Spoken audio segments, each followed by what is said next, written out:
mas buscai primeiro o reino de Deus e a sua justiça, e todas essas coisas vos serão acrescentadas.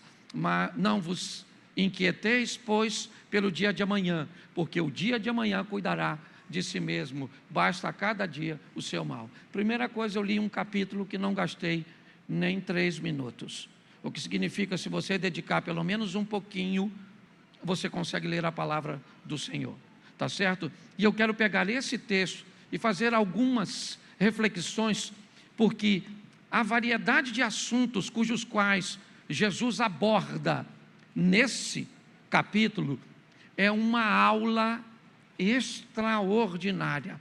Provavelmente mais de 10 mensagens poderiam ser extraídas, né, só dos pontos que eu vou apresentar a você. Mas a primeira coisa que eu quero que você entenda é que num ano de mudança, esse é um capítulo que nos expõe a fazer o oposto do que o comportamento atual tem exigido de nós. Esse é um capítulo que ele vai nos expor a fazer as coisas sem a necessidade de observadores, sem a necessidade de sermos ovacionados, de nos sentirmos prestigiados, elogiados. Não. Eu não sei se você observou, mas inúmeras vezes o texto fala de recompensa pública. O verso 5, recompensa pública. O verso 18, recompensa pública. Mas em muitos outros versículos deste capítulo, nós vamos ver: o vosso Pai Celestial vos retribuirá. Deus sabe que nós estamos também em busca de reconhecimento. É muito legal, é muito bom, é muito prazeroso fazer alguma coisa e sentir que somos reconhecidos porque fizemos aquilo bem feito, tá certo? Então não há erro nenhum, não há nenhum problema em querermos notoriedade, em querermos reconhecimento. Porém, chegamos a um momento em que tudo que se faz precisa ser visto. Tudo que se faz nós queremos mostrar. Vamos tomar um café da manhã antes de mexer no copo, no pão, se ele for bonitinho, se nós acharmos que ele pode criar um bom impacto nas pessoas, nós então tiramos uma foto e publicamos, para que as pessoas vejam o que nós estamos comendo, onde estamos comendo. Ou seja, fazer as coisas e não ser visto hoje é basicamente um absurdo. Qual sentido faria alguém sair daqui para participar da caminhada do Nicolas até Brasília? Faz todo sentido, sim ou não, para lutar pela liberdade, por nossa nação, sim ou não? Mas me diga quantas pessoas fizeram isso e não postaram na sua rede social. Provavelmente nenhuma. Todas aquelas pessoas que foram participar, provavelmente elas tiraram uma foto e publicaram no seu Instagram, mandaram na sua rede de WhatsApp, certo? Fizeram um vídeo para o TikTok. Por quê? Porque a exposição de que eu preciso ser visto, ela está sendo impregnada na nossa mente. Só que o capítulo 6 de Mateus, Jesus traz uma informação que talvez seja extremamente atualizada para este momento, mas que vai na contramão de tudo que nós temos visto. Hoje, quem não é visto não é lembrado. Eu preciso postar para que as pessoas vejam. Eu gostaria de ter um like, uma curtida e um comentário positivo, mas eu só mostro o que me convém. As coisas que faço de errado eu não encaro, eu escondo, eu sonego as informações, porque elas não me trazem glória, não me trazem honra, enquanto na verdade a Bíblia nos expõe a escondermos, ou pelo menos ocultarmos as coisas boas que fazemos e encararmos as ruins, para que possamos parar de praticá-las. Mas a ordem hoje é: mostre para todo mundo o que você acredita ser bom, tá certo? E esconda de todo mundo os seus defeitos, até mesmo de você ou das pessoas que poderiam te ajudar a melhorar. Então nós vamos olhar nesse capítulo alguns versículos que no ano da mudança pode nos nortear bastante para um novo estilo de vida. O verso 1 diz assim, não precisa colocar na tela não, tira para não chamar a atenção deles. Guardai-vos de fazer a vossa esmola diante dos homens, para serem vistos por eles. Não tendes galardão do vosso Pai, né? Aliás, se você fizer isso, não terá galardão diante de vosso Pai que está nos céus. Preste atenção se você gosta de ser generoso. Você gosta de ser alguém que ajuda as pessoas. Você gosta de ser alguém, certo? Que trabalha na sua vida com generosidade. Jesus disse: se você quer ser generoso e quer receber de Deus sobre essa generosidade, faça isso sem mostrar aos homens. Faça como o bom samaritano, na história narrada por Jesus, que encontra alguém caído no caminho, o ajuda, certo? Coloca num ambiente, num abrigo, paga a despesa. Quem é aquele homem? Aquele homem é alguém que ele não conhecia, não sabia quem era. Pelo menos essa é a tônica de Jesus. A tônica é mostrar generosidade, sem a necessidade de receber o reconhecimento dos homens, para que possamos receber um pagamento que vai além das coisas humanas, para que sejamos pagos ou retribuídos pelo próprio Deus. Quando olhamos Jesus transformando a água em vinho, vemos ele basicamente salvando uma festa, mantendo alegria naquele ambiente, porém ninguém soube o que ele fez. Altamente discreto, ok? Ele entra naquela história, salva aquela festa, ok? Foi extremamente generoso com aquela família, foi extremamente obediente à solicitação de sua mãe, mas altamente discreto, buscando oferecer exemplo para todos nós. Olha, um menino que levava consigo um lanche para ele. O lanche era dele, a comida era dele, os 5 pães eram dele, os 2 peixes eram dele. Provavelmente aquela turma que sentou mais distante não fazia a mínima ideia de onde surgira tanto alimento. Mas o alimento surgiu da generosidade de um menino que pegou algo que era dele e entregou nas mãos de Jesus. E Jesus fez um milagre.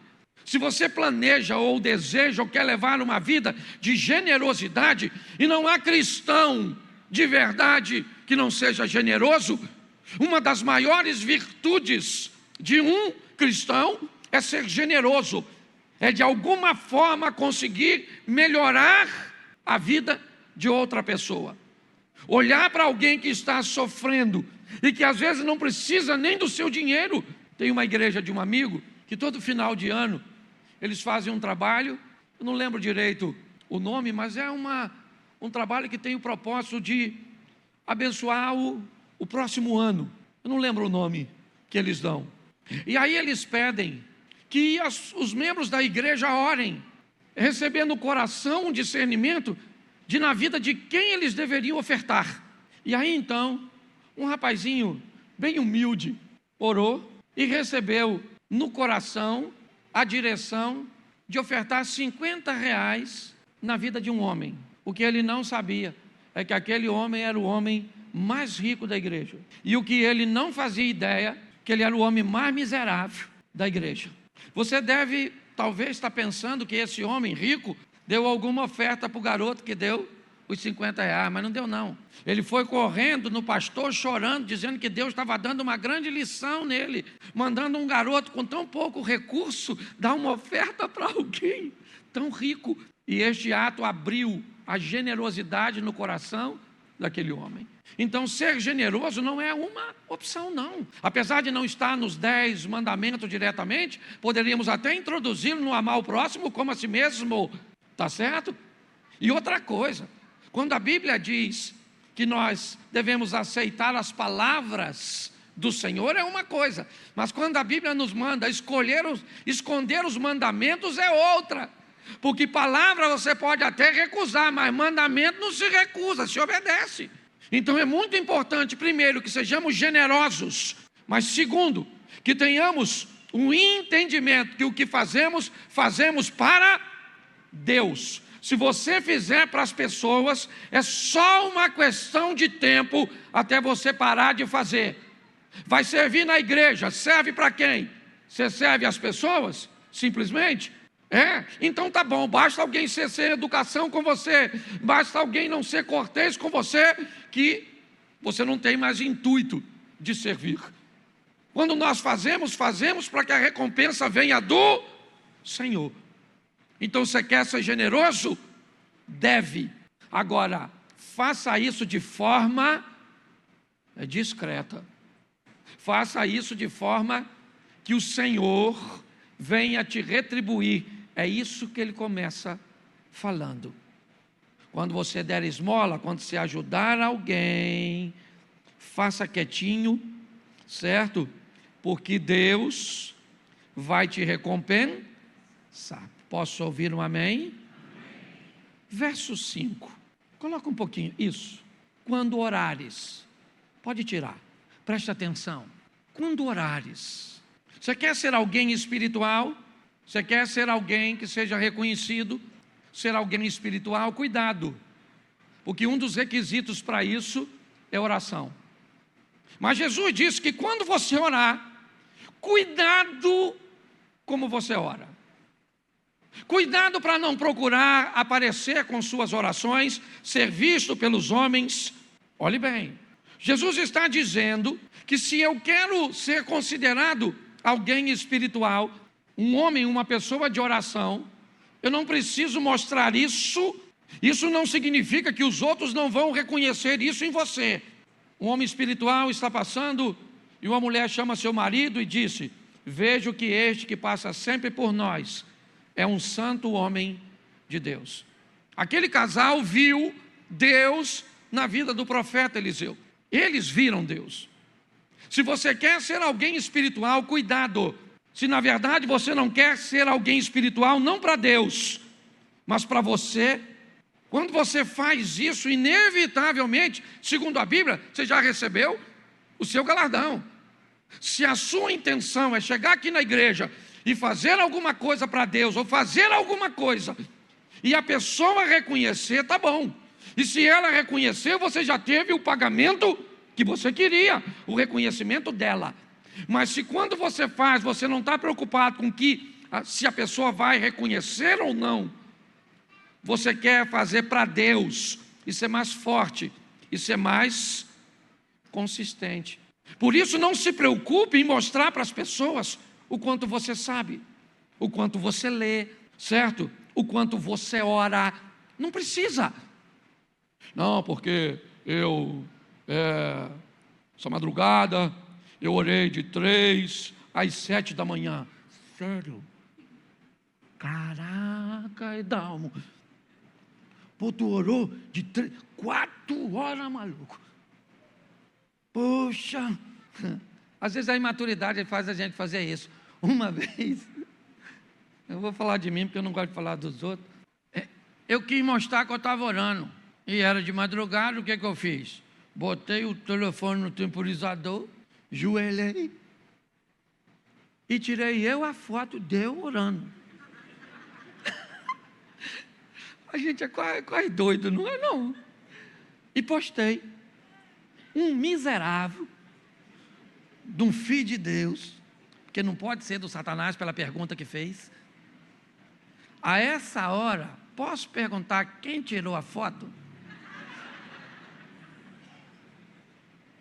Era eu, para mostrar para os outros que eu oro nas madrugadas. Falei, Cláudio, toma vergonha nessa cara, você já passou dessa fase. Jesus está dizendo, se você quer ser alguém espiritual, não é querer, isso é uma obrigação sua, certo? Mas não precisa mostrar para os outros. Entendeu? Isso é algo entre você e Deus. Posso ouvir um amém? Amém? Isso aí. Porque o próprio verso 5 termina dizendo o quê? Coloca aí, por favor. Isso, ó. Verso 5. Para serem vistos pelos homens, em verdade vos digo que ele já recebeu o seu. Pronto, mostrou para os homens, eles reconheceram. Acabou, está certo. Mas, se fazemos para Deus, talvez a recompensa, não vou dizer o pagamento, mas a recompensa seja de médio a longo prazo, e nós somos muito imediatistas, queremos o resultado na hora. Quem aqui, em nome de Jesus, toda mentira caia por terra agora, entendeu? Quem aqui já postou algo e mediu suas curtidas com a de uma outra pessoa. Que igreja boa. Caraca, só você, irmão. Poxa, fiquei triste. Eu vou levantar a mão para você não ficar sozinho, porque eu também fiz, beleza? Certo? Mas prestem atenção, serviço é muito importante, é verdade. Só que Jesus está afirmando aqui, certo? Seja na generosidade, seja na espiritualidade, é importante nós entendermos, se as pessoas já te deram o que você precisava, não espere receber nada quando chegar no reino de Deus. E a Bíblia nos diz que lá tem algo chamado galardão, que ainda bem que não há inveja, não há nada, que a minha cabeça não consegue entender. Se eu chegar lá, tiver na sua cabeça assim, uma coroa, com mais pedra do que a minha, eu vou tomar dele, eu vou. Você consegue entender isso? Jesus está nos alertando sobre coisas muito preciosas, ok? Vamos lá, vamos pular aqui, para adiantar, o verso 16, outro tema. Ele já falou de generosidade, falou de oração, agora ele fala de jejum. Quando jejuardes, não mostreis contristado como os hipócritas. Preste atenção, eu tratei aqui, certo? O jejum, pode tirar por favor, como um ambiente de intimidade com Deus. Olha só, então eu gostaria de dar algumas dicas quando você for jejuar. Não vai na casa dos outros na hora da comida.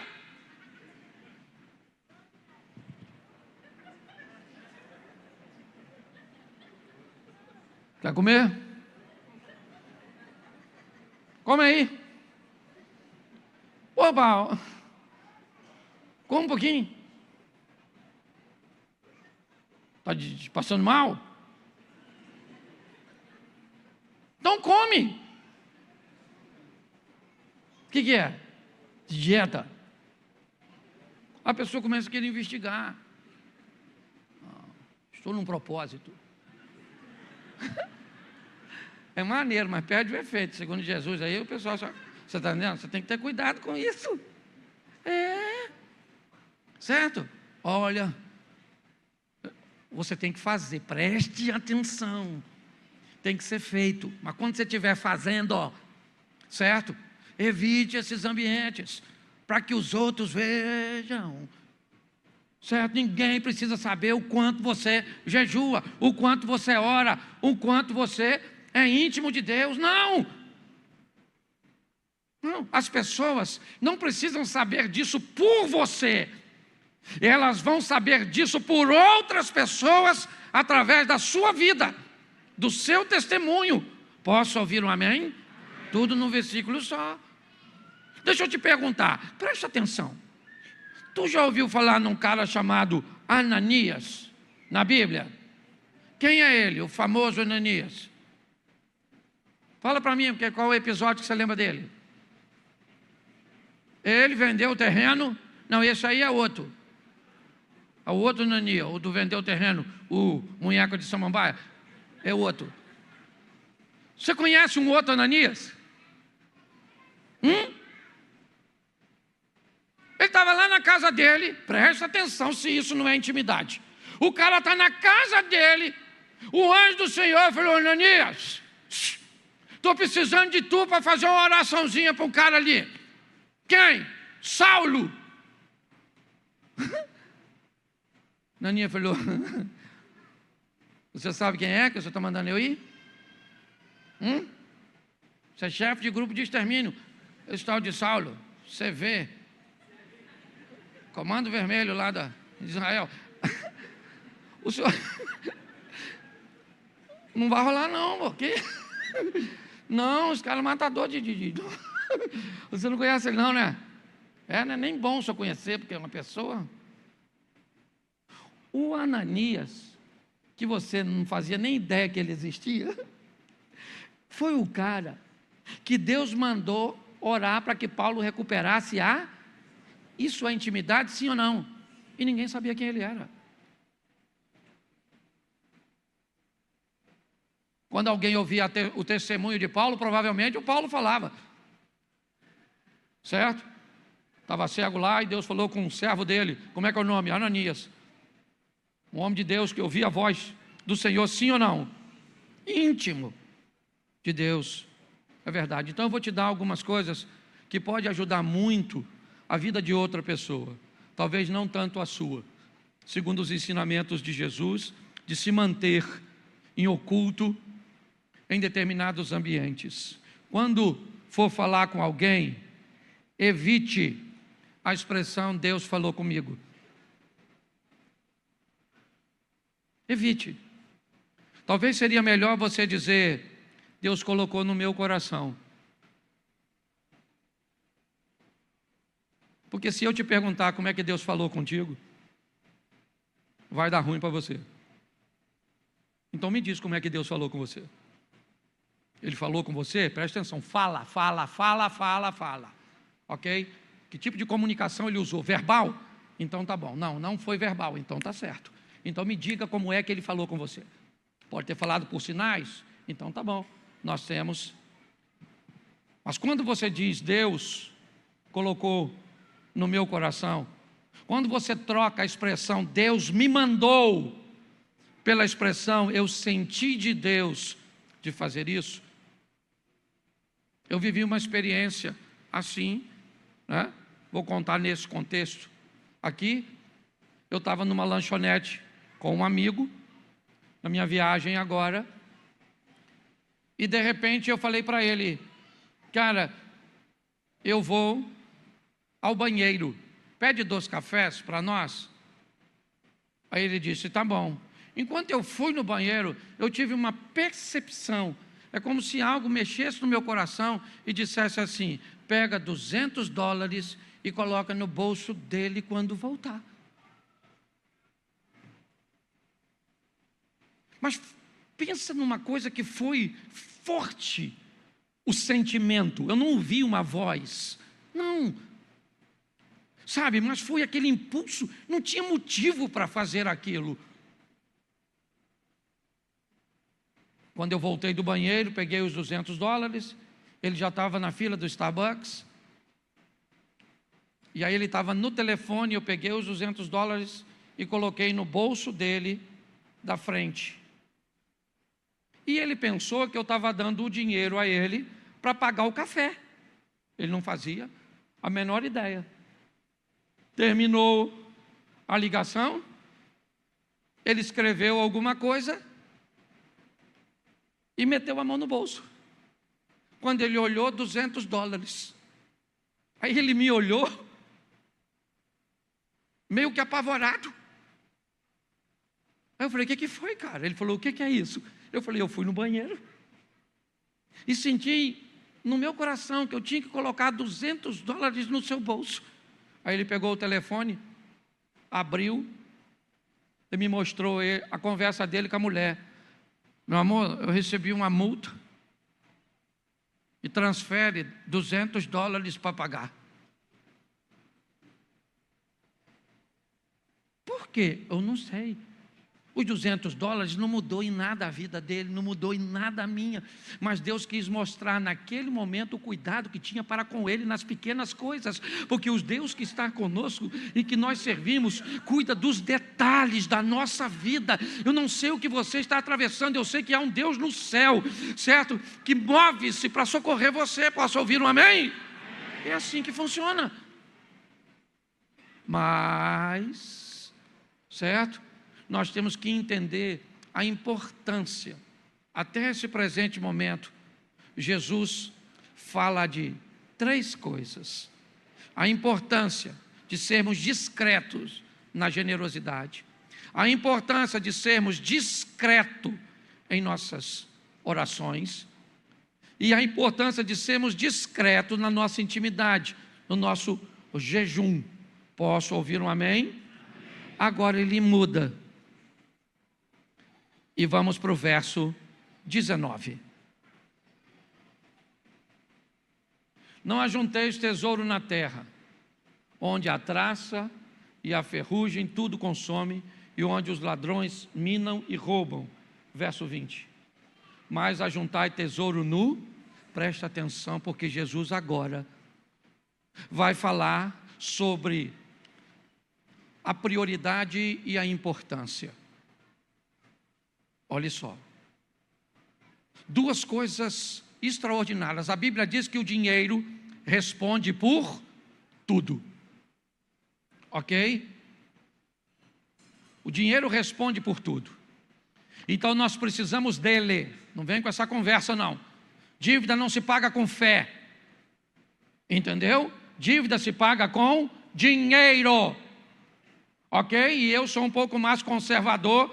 Se possível, se quer viver numa vida tranquila, arrume o dinheiro primeiro e pague e compre depois.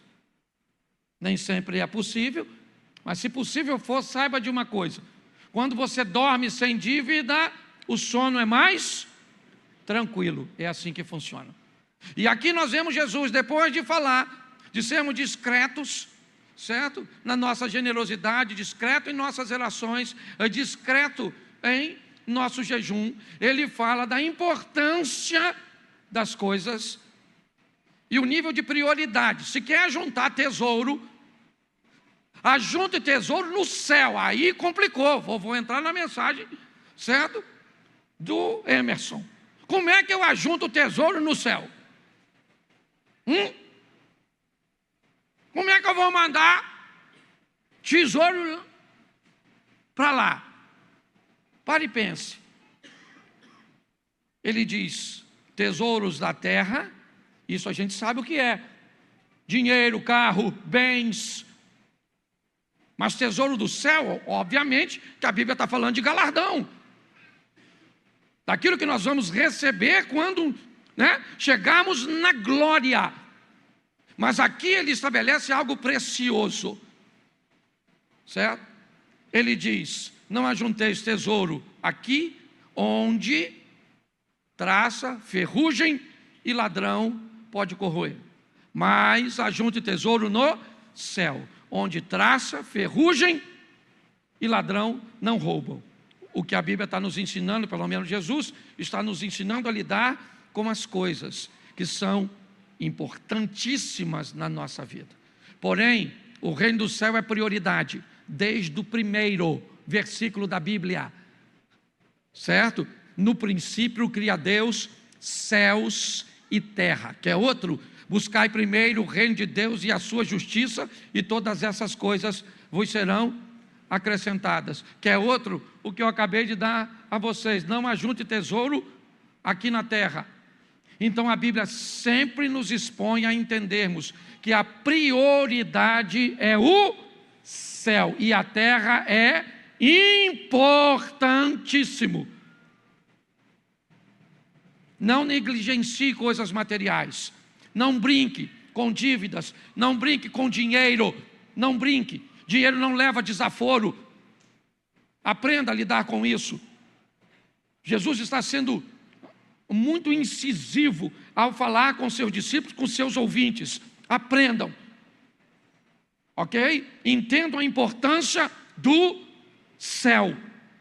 Mas o dinheiro não. Não, então vamos lá, pega Davi, pega Salomão, pega Abraão, pega Isaac, pega Jacó, pega José, pega Salomão, pega esses caras, todos eles, homens de Deus, que enriqueceram, mas que entenderam a prioridade. E mais à frente nós vamos entender por que Jesus está falando disso. Mas o verso 22, ele muda novamente. A candeia do corpo são os olhos. De sorte, se os teus olhos forem bons, todo o teu corpo terá luz. Mas o próximo é bem pior que esse.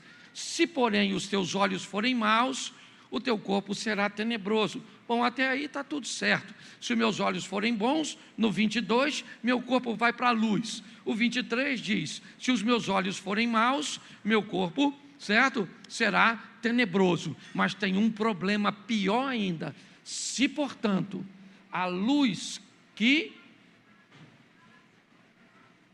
em ti há ação, bom, tem um perigo maior. Se meus olhos forem bons, meu corpo anda na luz. Os olhos são maus, meu corpo anda em trevas. Mas e quando eu penso que meus olhos são bons e eles são maus? Quando a luminosidade, a bondade, quando alguém me convenceu de que eu estou fazendo algo errado aos olhos de Deus, mas correto aos olhos da sociedade, e eu acredito que essa postura minha é luz. Jesus disse: quando a luz que há em ti são trevas, quão trevas serão? Porque você sequer é capaz de enxergar, de ver, de avaliar as coisas. Por que você acha que Jesus facilitava a comunicação de seus ouvintes? Por que você acha que inúmeras vezes, ao chegar em casa, eu imagino, quando Jesus começava a contar uma parábola, o discípulo sentava e fazia assim um para o outro, ó. Lá vem ele de novo, achando que está falando com criancinha. O reino do céu é semelhante a uma redinha jogada no mar. E aí, quando chegava em casa, os discípulos falavam com Jesus. Pô, Jesus, por favor, o senhor está fazendo pouco caso do nosso raciocínio. E eles queriam saber por que é que o senhor fala com eles por parábolas. Jesus disse: é simples, porque vocês conseguem entender o que eu falo. Os outros não. Eu não sei se você já ouviu a historinha do pastor que viajou, estava de férias e foi visitar uma congregação, lá, pequenininha, na cidade que ele estava viajando. Mas ele resolveu não falar nada, porque ele ficou com medo de dar uma oportunidade para ele, então ele ficou quieto só para assistir. E o pastor mandou-lhe bala e pregou. No final o culto acabou, o pessoal está indo embora, ele levantou, foi lá na frente e falou: pastor, como é que vai o senhor? Eu também sou pastor na cidade e tal. Por que é que o senhor não falou? Eu tinha, apresentado o senhor. Ele falou: não, eu estou de férias. Ele falou: o senhor toma um café comigo? Ele saiu um pouquinho, foi no gabinete tomar um café. Foi bom, o senhor vem de cidade grande, uma experiência. Eu já estou aqui há 3 anos, não converte ninguém, a igreja não cresce. O senhor poderia me dar uma dica? E o pastor olhou para ele com muito amor e disse: olha, eu acho que o senhor está dando comida para girafa. Ele disse: comida para girafa? Não entendi. Ele diz: o senhor tem ovelhas, mas está dando comida para girafa. Ele falou: mas o que é isso? O senhor está usando uma linguagem, o senhor está falando coisa que esse povo não está entendendo nada. Se o senhor der comida para a ovelha, a girafa pode baixar o pescoço e comer lá embaixo. Mas se o senhor dá comida para a girafa, a ovelha não pode ir lá em cima para comer.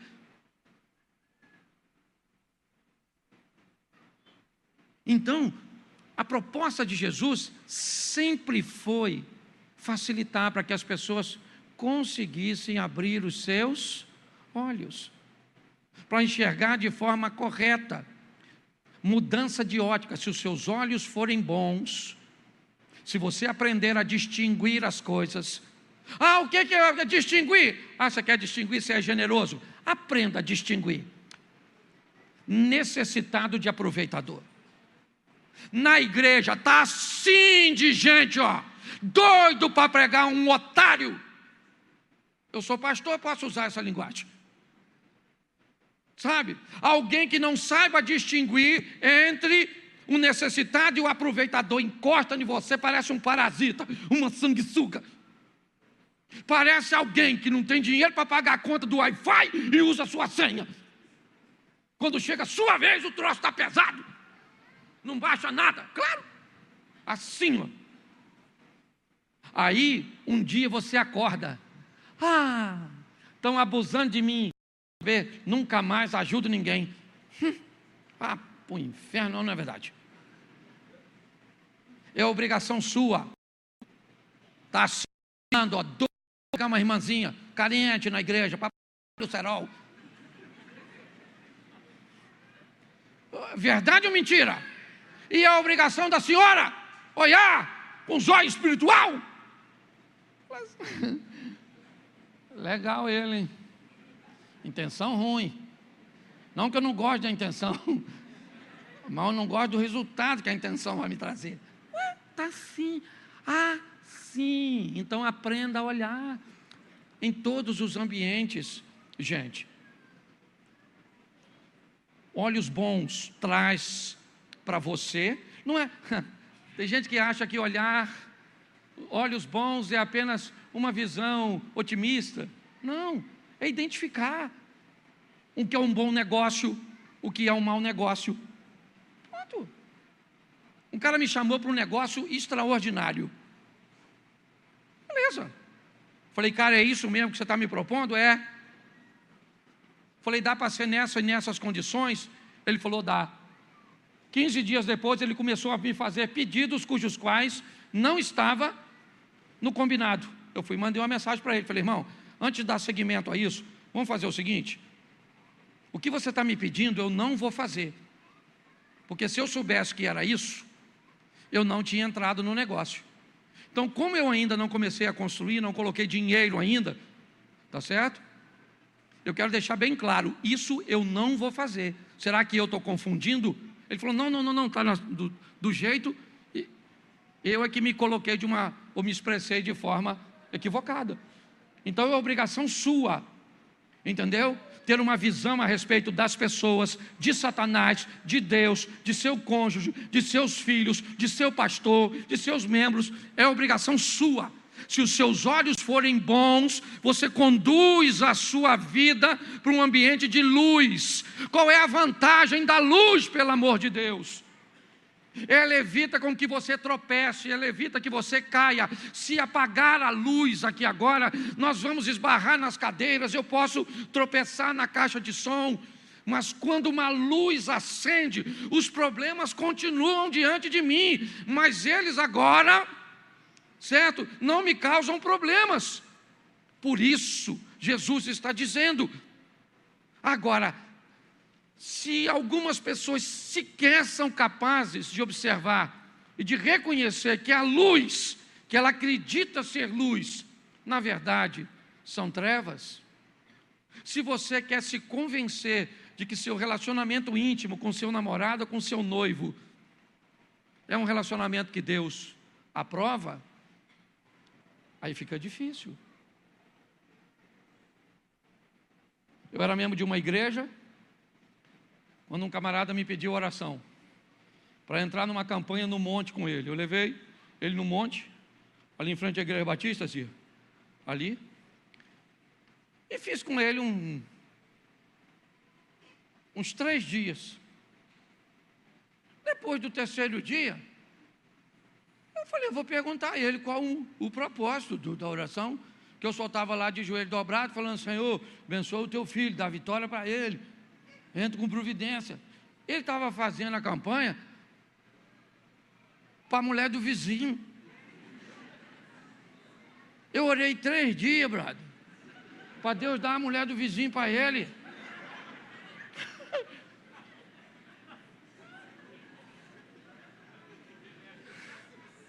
Você consegue entender? Isso é um assunto, eu estou brincando, primeiro isso é sério, não estou contando história não, aconteceu mesmo. Então, a Bíblia diz que você precisa colocar luz, certo?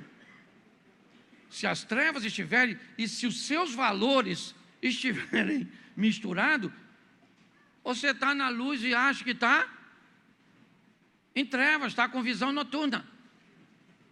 Parece daquele CEO, sabe aquele CEO do soldado americano, entende? Então nós temos que cuidar da nossa ótica, para você ter uma vida mais tranquila. Vamos no 24? Põe aí. Agora a gente talvez consiga entender aquele outro lá, do guardar tesouro no céu e não na terra. Ninguém pode servir a 2 senhores, porque há de odiar um e amar o outro, ou se dedicará a um e desprezará o outro. Não pode servir a Deus e a mamon. A palavra mamon aqui, por favor, não há indício de que seja um Deus, ok? A palavra mamon indica riquezas, tá certo? Só que Jesus está fazendo uma comparação, que a riqueza oferece um conforto, uma garantia, uma segurança tão grande, certo? Que você pode até acreditar que a riqueza é um Deus, até se deparar com um problema cujo qual o dinheiro não resolve. Aí você descobre, certo? Que apesar de parecer com Deus, ele não é Deus. Então Jesus está tentando nos dizer o seguinte: o que é Deus? Deus é Senhor. O que é dinheiro? Dinheiro é servo. O que é Deus? Deus é. E o que é dinheiro? Dinheiro é. Quando Deus, ou quando o dinheiro vira Senhor, Deus vira servo. Não dá para ter os dois no mesmo patamar. É isso que Jesus está dizendo. Se o dinheiro é seu Senhor, Deus vira seu servo. Se Deus é seu Senhor, o dinheiro vira seu servo. Se o dinheiro é seu Senhor, você tem medo de perdê-lo e está disposto até desobedecer a Deus e perder a intimidade com Ele, porque Deus não é seu Senhor, Deus é seu servo. Mas se Deus é seu Senhor, você tem medo de perder a Deus e não de perder dinheiro. É assim que funciona. Isso é uma continha muito simples, tá certo? Isso foi um estilo de vida que eu aprendi a colocar.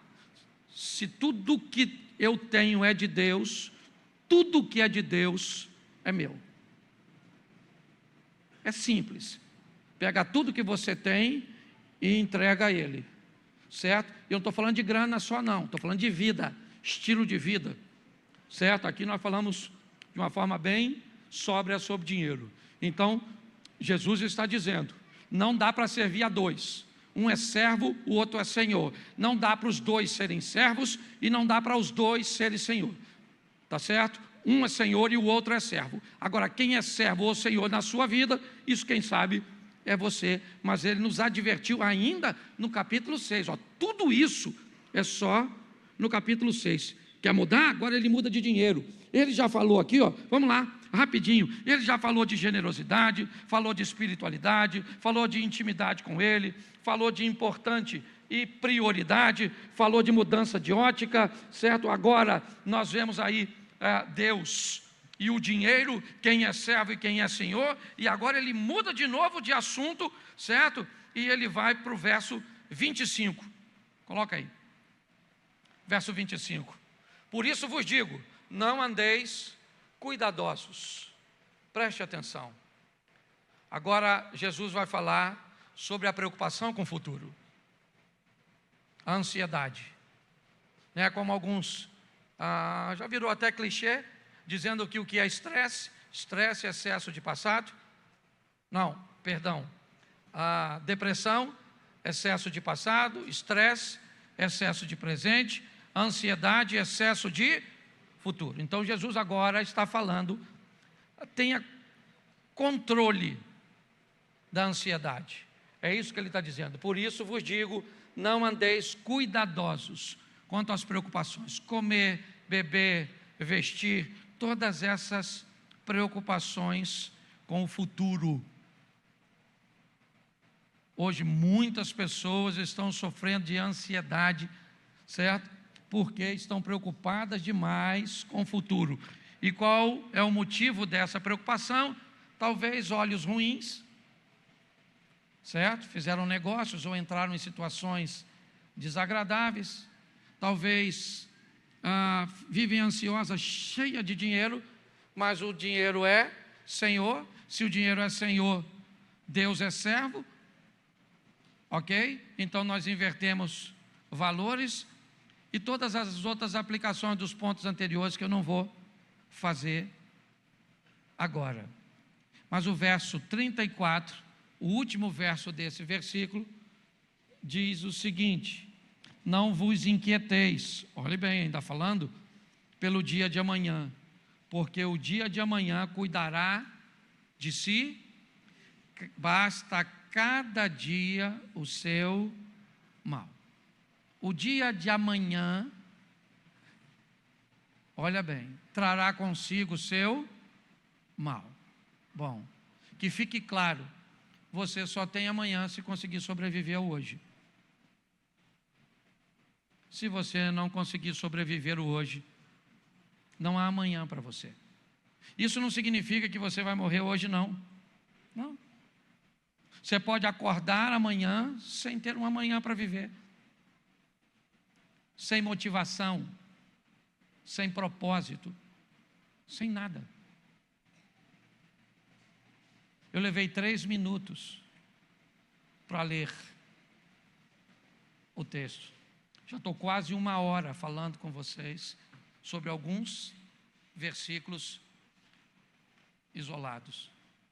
Eu quero recomendar este capítulo para vocês, porque a variedade de assuntos e a importância e relevância que ele tem para a nossa vida aqui na terra.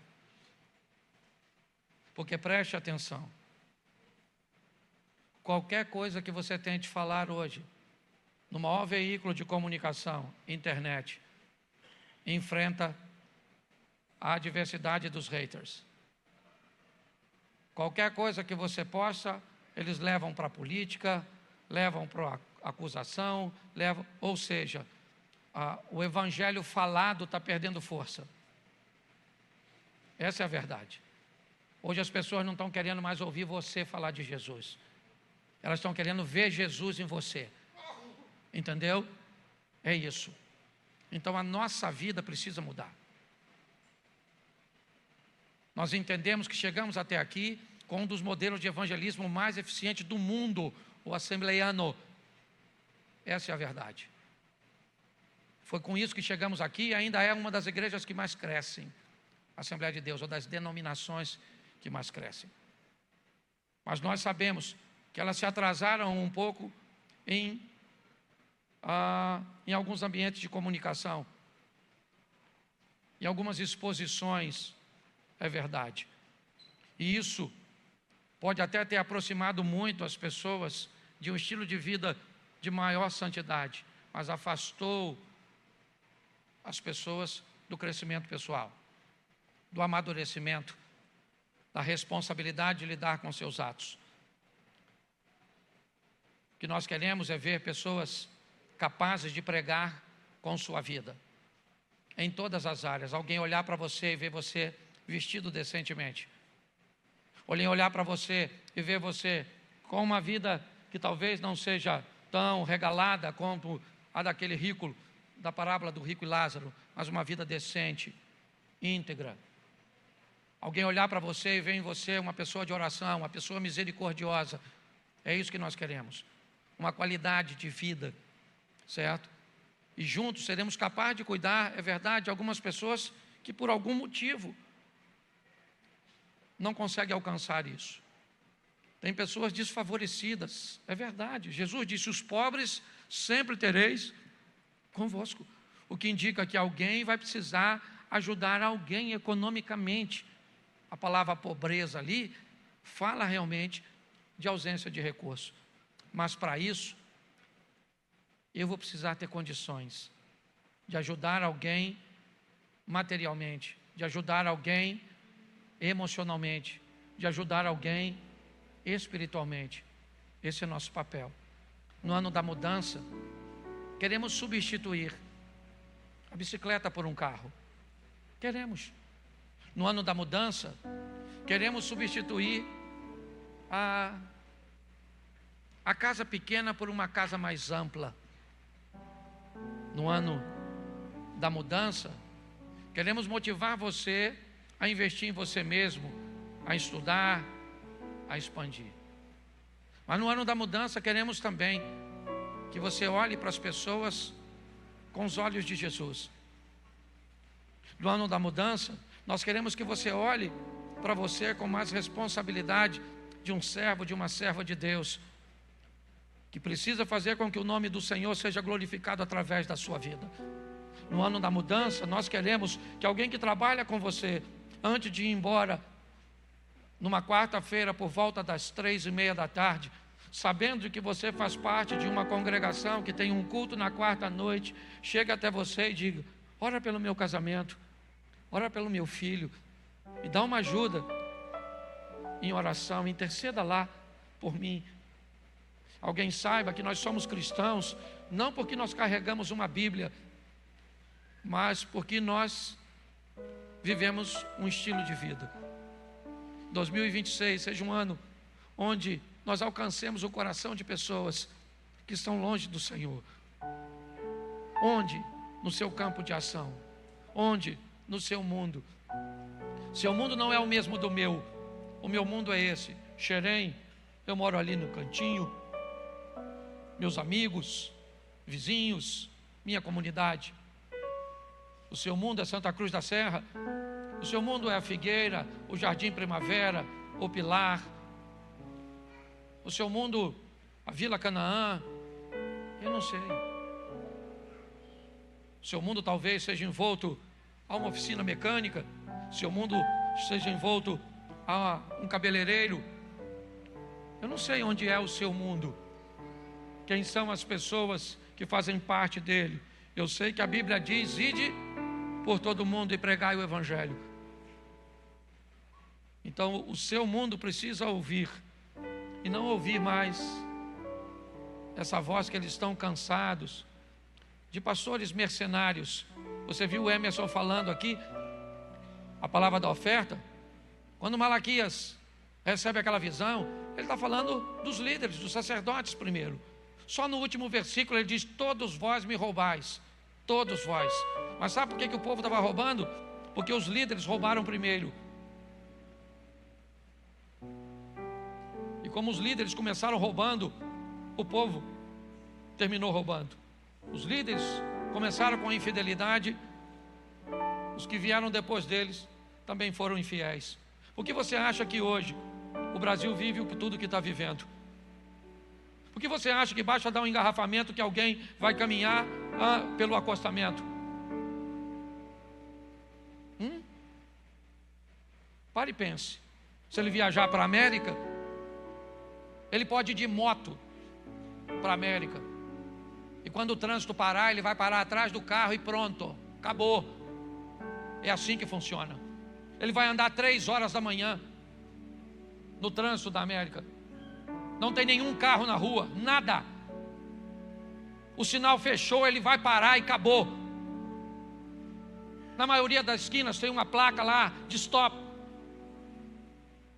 Se vem carro ou se não vem, você tem que parar pelo menos durante 5 segundos. Todo mundo para. Se tiver uma fila de 100 carros, chegou na placa, né? Você já põe na sua mente 1, 2, 3, 4, 5 e depois que você vai. É assim que funciona. Mas quando alguém lá de cima começa a fazer e não temos impunidade, é só uma questão de tempo até as coisas chegarem. Por que você acha que o Brasil está desse jeito? Mas é a nossa nação. Se está bom, nós estamos aqui. Se está ruim, nós estamos aqui. E nós temos um Deus nos céus que pode nos socorrer.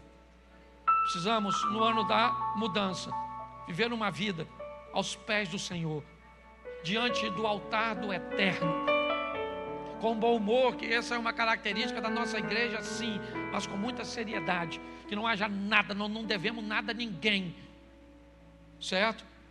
Louvamos e bendizemos o nome do Senhor com a nossa vida.